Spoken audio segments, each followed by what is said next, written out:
Assalamualaikum warahmatullahi wabarakatuh. Perkenalkan nama saya Hilman Taufik dengan NIM 235222897 SW23809. Di video ini saya akan menjelaskan mengenai pembahasan PGPP, praktikum PGPPL acara 8, yaitu implementasi style dan komponen pada pengembangan aplikasi Ravel. Apa sih itu komponen? Komponen merupakan elemen penyusun suatu antarmuka aplikasi, yaitu aplikasi React Native, di mana komponen juga berfungsi untuk memecah UI menjadi bagian-bagian kecil seperti header, footer, ataupun card. Komponen juga dapat berupa komponen bawaan React Native seperti text, view, ataupun image, dan juga komponen custom seperti dalam text, touchable opacity, ataupun parallax scroll view.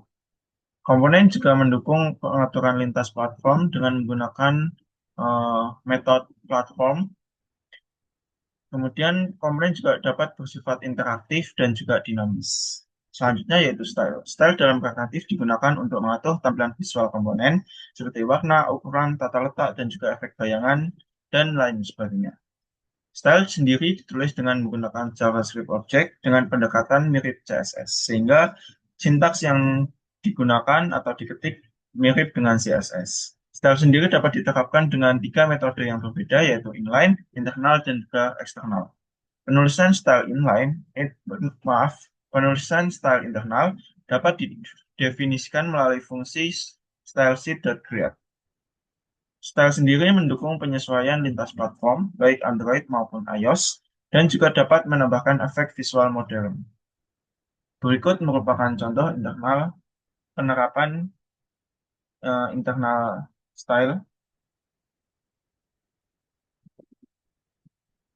Selanjutnya, proses implementasi yang dilakukan dalam kegiatan acara 8 ini. Yang pertama yaitu pembukaan project di Visual Studio Code, lanjut dengan pembuatan dan penyesuaian komponen dalam teks, lanjutkan dengan penerapan style color pada komponen dalam teks dengan inline CSS atau JS, inline style, maaf. Kemudian dilanjut dengan implementasi fungsi platform select pada komponen, lanjut dengan penyesuaian gambar dan ukuran pada komponen image di dalam fungsi stylesheet.create yang merupakan internal style.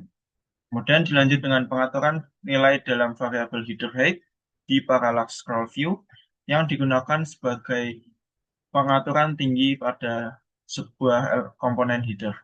Lanjut dengan penyesuaian nama dan icon tab di file layout tsx. Lanjutkan dengan import komponen font awism dan juga pembaruan mapping icon pada file icon symbol.tsx. Dilanjutkan selanjutnya yaitu penggantian icon add menjadi versi font awism yang mana sebelumnya menggunakan uh, icon material icons yang merupakan icon default dalam pengembangan aplikasi React Native. Selanjutnya yaitu penambahan style tab atau floating action button agar tombol tab dapat mengambang di layar di dalam fungsi stylesheet.create atau internal style. Dilanjutkan dengan penyesuaian kode jika terdapat error yang terjadi dalam pengembangan ataupun eh, tampilan-tampilan yang tidak sesuai keinginan.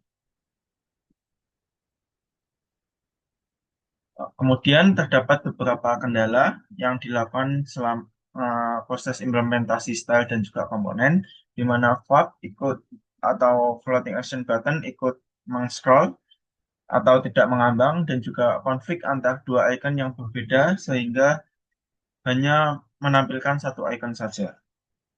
Kemudian style tidak terpasang dengan benar karena kesalahan penulisan. Hal ini umum terjadi dalam proses pengembangan. Selanjutnya, solusi yang diterapkan dalam kendala tersebut yaitu membungkus floating action button di luar scroll. Kemudian menggunakan position absolute untuk memastikan posisinya tidak berubah.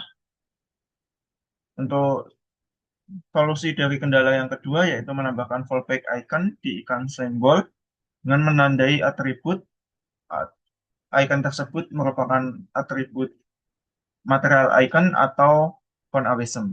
Kemudian solusi dari kendala yang terakhir yaitu mengecek kembali style pada fungsi stylesheet.create sehingga kode dapat aplikasi dapat tampil sesuai dengan keinginan. Berikut merupakan hasil implementasi dari pengembangan komponen dan juga style, di mana di sini terdapat implementasi platform select, di mana ketika aplikasi dijalankan menggunakan Android, maka akan menampilkan teks Android, dan juga jika aplikasi dijalankan di web, maka akan menampilkan teks web. Kemudian di bagian Explore, di tab Explore, terdapat beberapa komponen Collapse yang mana dapat dibuka dan ditutup. Kemudian di sini terdapat button floating action button yang dengan di sini saya menggunakan icon font Awesome, di mana ketika diklik di Android maka akan menampilkan alert yaitu tombol Explore diklik seperti tampilan berikut. Baik, kemudian saya akan menampilkan cuplikan kode yang saya gunakan. Sini file Explore, terdapat variabel handle verb untuk menampilkan alert ketika tombol verb diklik. Kemudian di sini terdapat komponen-komponen collapsible. Kemudian, nah di sini saya telah mengimplementasikan touchable opacity di luar komponen parallax scroll view agar komponen verb tidak terscroll. Kemudian di bagian tab index, di sini saya menggunakan platform select agar eh, perangkat dapat mendeteksi apakah platform apa yang digunakan dalam ketika pengguna membuka aplikasi, apakah Android, iOS, ataupun web. Dan di sini terdapat variabel style, kemudian dibungkus di dalamnya terdapat fungsi startsheet create eh, yang merupakan internal style. Lanjut dengan implementasi font awesome dan juga material icon sebagai icon simbol. Di sini dapat terlihat saya telah melakukan import font awesome dan juga material icon. Kemudian di bawah dapat ditampilkan ketika icon bernama add, maka akan mengembalikan komponen untuk font awesome untuk memakai font awesome, dan juga selain itu maka akan menampilkan komponen dengan menggunakan material icons. Selanjutnya di sini saya telah mengatur nama tab, beranda, dan juga explore dengan tab bar icon dengan menggunakan icon simbol dengan menggunakan name yang telah didefinisikan di icon simbol sebelumnya. Di sini telah didefinisikan. Dan di sini terdapat implementasi di samping kanan terdapat implementasi dari aplikasi yang telah saya kembangkan, di mana di sini terdapat header yang dapat di-scroll yang menutupi bagian image, kemudian terdapat beberapa dalam teks, dan juga implementasi platform select. Kemudian di tabs explore terdapat beberapa komponen collapse dan juga tombol FAB atau floating action button, di mana ketika dijalankan di web sepertinya memang tidak bisa untuk menampilkan alert.